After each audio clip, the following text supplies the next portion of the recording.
Welcome to my channel. Welcome to Truth Tellers Mike. Let's get right into it. For many years, women in certain roles, whether they be models, dancers, or video vixens, were not taken seriously when they talked about mistreatment. Their roles were often seen as just part of the business. The stigma and shame around sexuality, especially in Black and marginalized communities, create additional barriers to speak out. Movements like hashtag Me Too have opened space for discussion, but often women in music industry adjacent roles, not actors or mainstream celebrities, continue to be excluded or ignored. And survivors frequently risk backlash, defamation claims, or damage to their reputations or careers by speaking openly.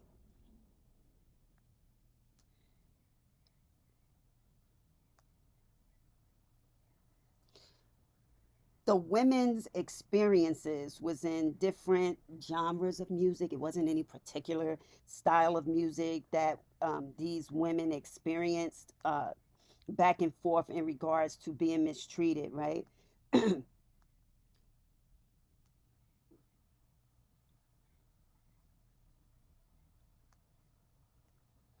There was a time when a woman's face on the screen could change a man's career, but not her own.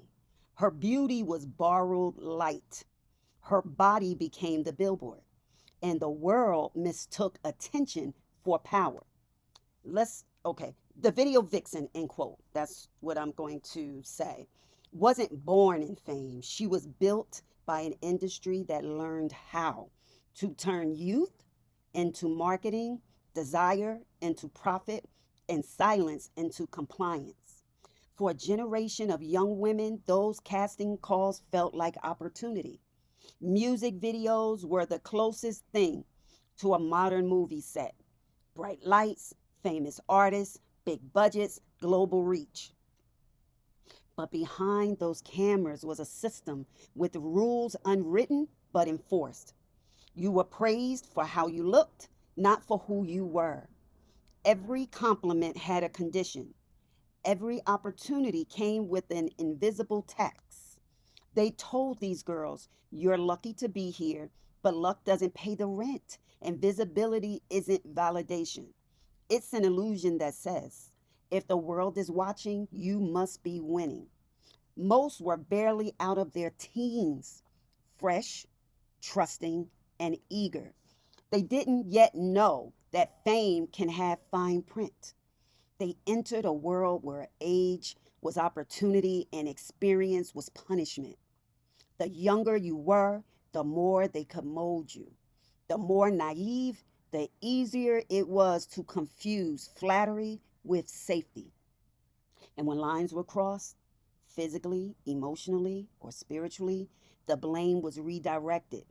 You wanted it. You knew what this was, but no one had written what this, in quotes, was. They just kept filming. The truth is, the music industry didn't just sell songs, it sold fantasies built on real women's bodies and borrowed confidence. There were layers of power: the artist, the label, the director, the crew, each one with something to gain, and each one conditioned not to ask questions. When a woman spoke up, she was told she was difficult. When she disappeared, no one asked why. Because silence keeps the image clean, and the image was all that mattered. This wasn't about music anymore. It was about control disguised as culture. And there was a spiritual toll. Spiritually, the kind of exploitation isn't just physical, it's energetic. They didn't just film the body, they harvested the essence. Every stare, every edit, every replay turned a human being into a projection. And projections are easier to manipulate than people. Many of those women walked away decades later, still carrying invisible bruises, not from fists, but from narratives. The narrative that said their worth expired with youth, that their story wasn't credible unless a man confirmed it, that their memory only mattered if it still sold something. But you can't cage your spirit forever. Truth always waits for timing.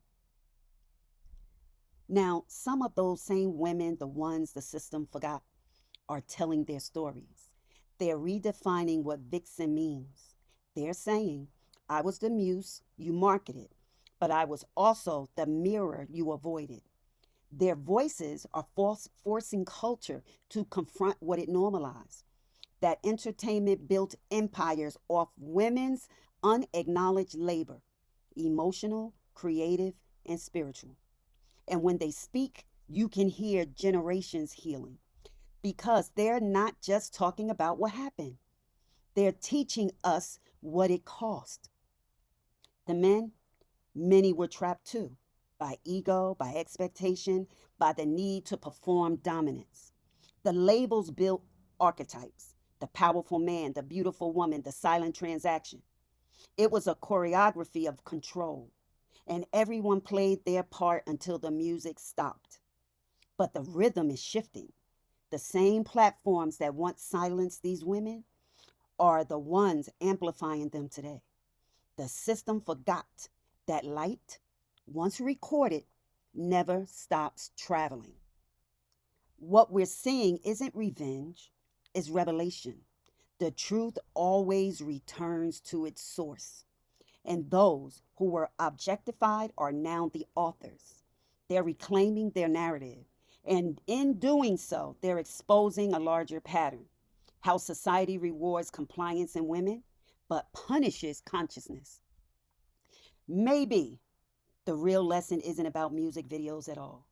It's about every system that teaches women to trade voice for visibility and then calls the silence success.